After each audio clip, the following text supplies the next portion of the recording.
What's going on, guys? I'm back with a video. Today I'm going to be playing Boros Keruga Fires. This iteration is something that I didn't come up with, but I have put a little bit of my own touch into it. I am a free-to-play player, so I don't have all the best cards for it. This deck still does really well. Let's go over the main game plan. Alrighty. Like it entails, we have Keruga and Fires of Inventions. Fires of Inventions is an enchantment that during your turn, you can only cast 2 spells each turn, which is a little bit of a downside, but the upside is that you can play spells for free as long as you have the number of lands to pay for it. Now this can create some pretty explosive turns by playing 2 spells that cost a decent amount of mana, and you can just combo off and do really well with it. Now Keruga over here is our companion. It is a companion and it only allows you to have mana value 3 or greater and lands in your deck. But the upside is when you do cast Keruga and it enters the battlefield, you draw a card for each other permanent you control with mana value 3 or greater. So it pretty much just refills the hand and gets you those winning cards into your hand. Alright, let's go over the deck. In the 3 mana slot, we have a lot because this is the lowest that we can play. Starting from the bottom, we have Fable the Mirror Breaker, just one of the solid cards, probably the best card in Standard and really good in Explorer right now. Creates that Goblin token to get some treasures, cycle through your hand a little bit to get those cards you need to finish out the game. And then on the back side you get something to you get a creature to copy non-legendary creatures and get to attack with them, so it's very versatile. Now we play 4 of Bonecrusher Giant. Bonecrusher Giant, just very good in the format. It has that Stomp, which is an instant, only for 2 mana, so it gets around Keruga. Just deal 2 damage, really good for, mono green decks if you just want to hit the elves, stomp the elves, just anything like that. Play 3 temporary lockdowns. Now this is very good in the aggro matchup because this deck takes a little bit to get going, so hopefully on turn 3 against aggro or turn 4 you can cast this to completely shut down aggro and hopefully win the game. Next is 2 copies of Wedding Announcement. This is also good against the aggro matchup, spawning those 1/1s, potentially drawing cards, and then flipping into Festivities to give your creatures +1/+1 is also very helpful.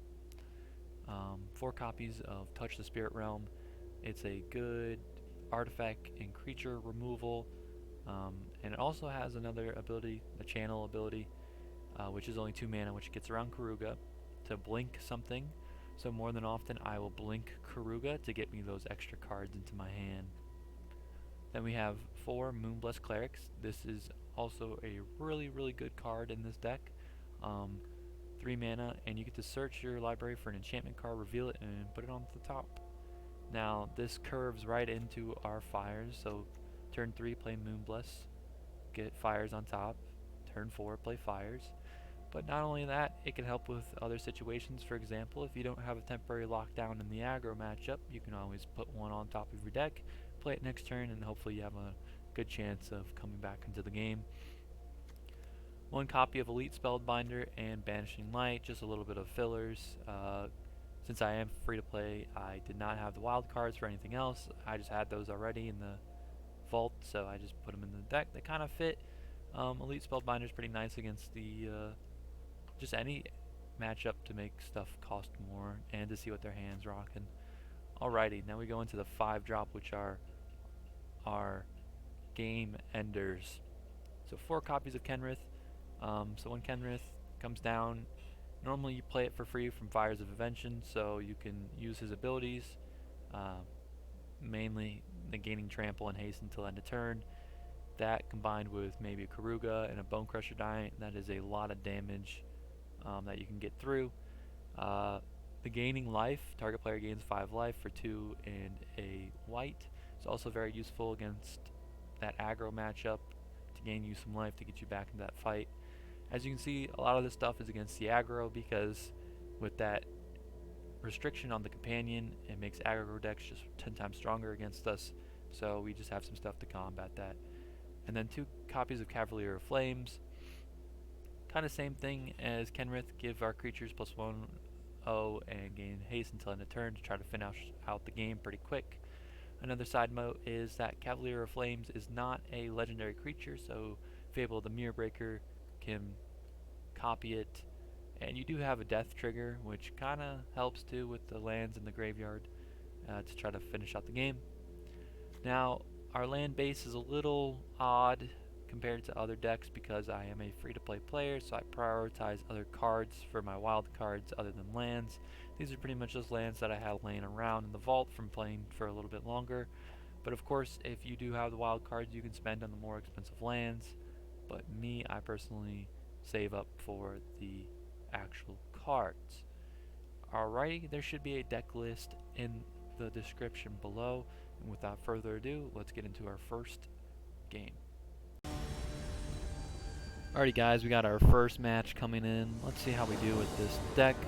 Starting hand, yeah, this is a pretty decent starting hand. I will keep this, give him a nice hello. Hopefully we can get the easy dub on the starting game with land and pass. If you guys are enjoying and liking this video, just make sure to hit a like and maybe subscribe. Maybe give a comment as well how this is going, whether or not you like this deck, my iteration of this deck, and comment if you want to see other decks that you guys might want to see, because I will be playing other decks on this channel. The only thing is that I am a free-to-play account, so I don't have all the cards unlocked, and it is hard to get wild cards, so I probably will be playing more free-to-play friendly decks. Like I have a couple in mind right now. And I do play Explorer, but I can also play Standard if you'd like to see that as well. But let's get back to this game. Play the Letter Shredder. Not really what we want to see, because every turn we should be playing 2. This might be a Phoenix deck. Yep, discards the Phoenix. Okay. Let's play out our Eiganjo. Play the Fires. And I'm going to...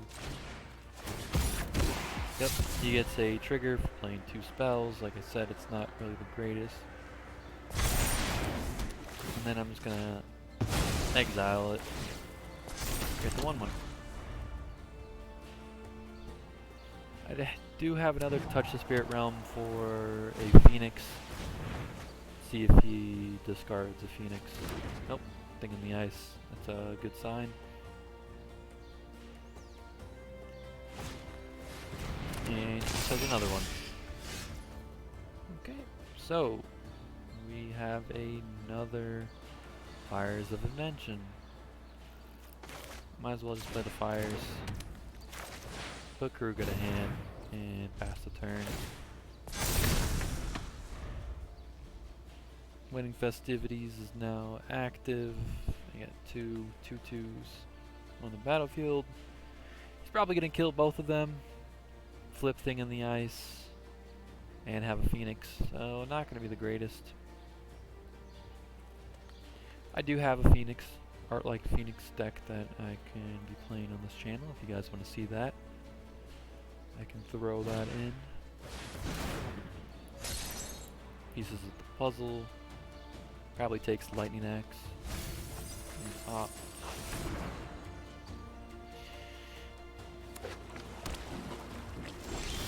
Okay. Ooh, a temporary lockdown. Not really useful.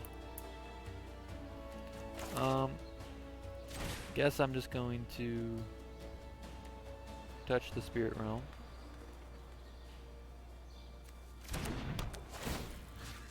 Exile his thing in the ice. Good thing that he didn't have anything to counter or protect his thing in the ice. Got the Fire Impulse. So man, we're just really looking for that 5th land. If we get that 5th land, it could be devastating for our opponent. And they have been drawing through their deck. They've probably seen 10 more cards than us. They do play a haul. There is our 5th land. Alrighty, let's play that Kenrith. They're holding something up.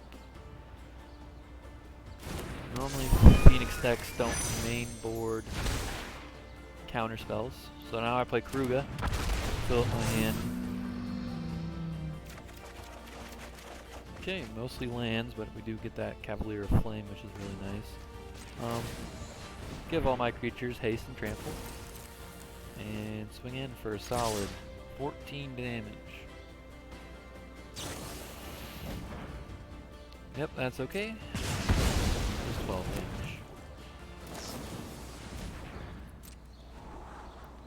Now, it's a little confusing why he's playing all these spells on my turn when he needs to be playing spells on his own turn. But, don't really know. Now I will end the turn. Let's just discard this Plains. Don't really need the mana for anything anymore. He could fire up a Hall. That would kind of hurt. But we should be fine. 7 damage. Throw our Cavalier of Flame out.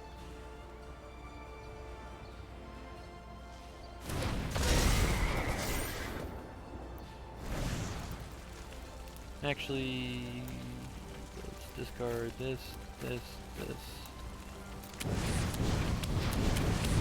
Draw a new 3. Play out another Cavalier.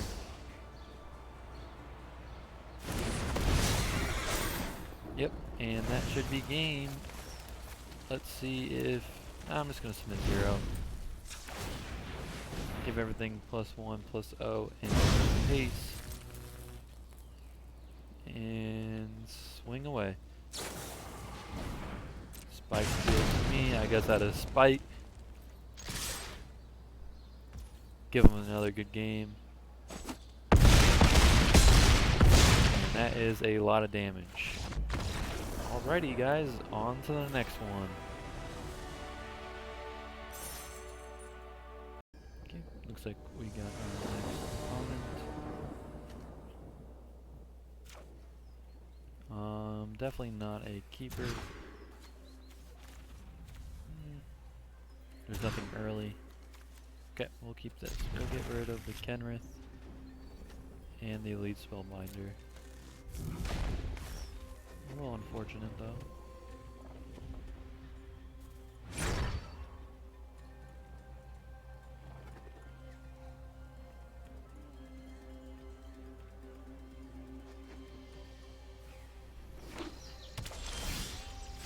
Alright, let's play Sacred Foundry tapped. Because I don't have any turn 1 spells. No reason to take damage. Okay. This could be potentially Angels. What I want to do is play this on white, so maybe for a temporary lockdown, and then stomp the Giada so it can't get out of hand.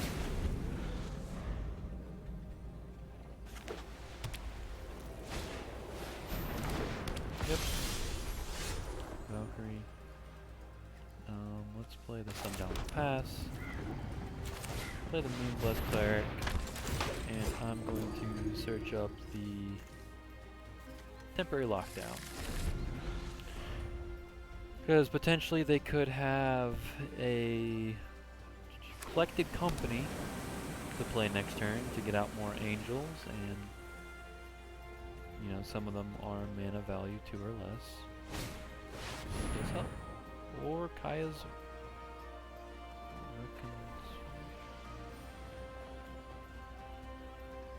okay. Let's see what they hit off that. They just hit 1 off of that. Okay. Not terrible, not terrible. So 2, take 2. Got my land. Play this, and I'm gonna play the Bonecrusher because I have a feeling feeling that they're saving some stuff under 2 mana. Okay, that is not good.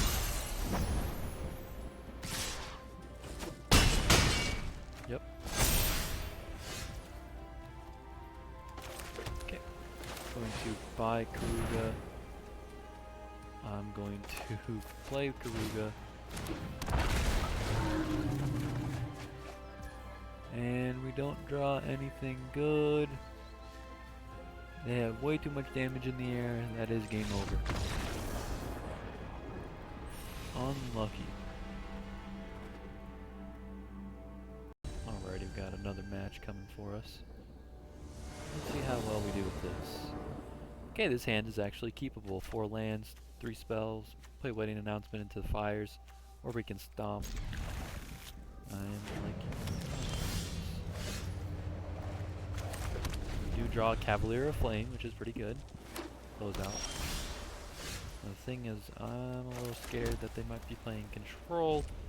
This deck is okay at control as long as you can resolve a fires. Jace. Okay.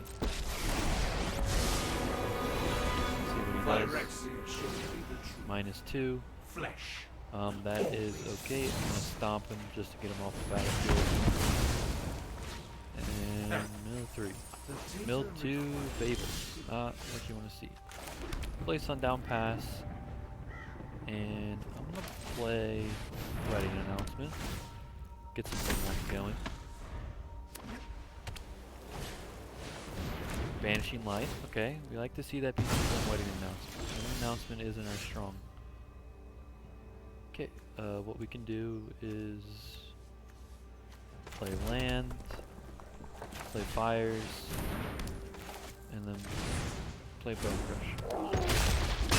Saving the Moon-Blessed Cleric in case that they want to Banishing Light our fires. Okay, looks like they don't. Okay, what we can do is play Cavalier. Oh, they could counter it. They don't counter. I'm gonna get rid of this and this. Draw 2. Okay, backup fires. Activate ability. Activate ability. Now, they are holding up priority, so I'm not sure what they are holding for. Let's see. Okay. Yep, that explains. I've learned much during my travels. Let me show you. My judgment is final. I'm gonna play another. Just for the sake of it, because they could Banishing Light it, or they could destroy it sometime, somehow. Okay, board wipes. I have got new moves to teach you. Sacred Foundry tapped. Let's do a Spellbinder and see what they're rocking with. Ah, the Wander. And then,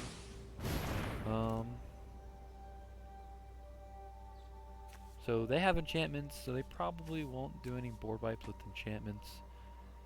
What I'll do is I'll play Moon-Blessed Cleric, take action. I want to get a Touch of the Spirit Realm because I think I'm going to play Keruga next turn. Draw some cards. Hopefully get one of our guys to give haste. And we can attack. Yep. May your blade strike 2/2 Vigilance. It tells me that they probably don't have anything. Let's drop the Keruga.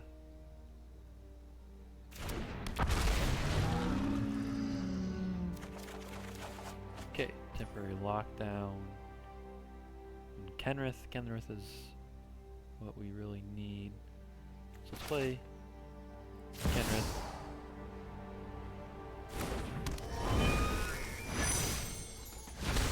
Let's give everything trample and haste. And yep, hopefully he'll gain 2 life, puts him at 12. I believe if I just swing away, we should be able to take the game no matter who he blocks. Okay. There you go. Good win from that. You know, you put down Kenrith and Keruga, pretty much GG's. On to the next one.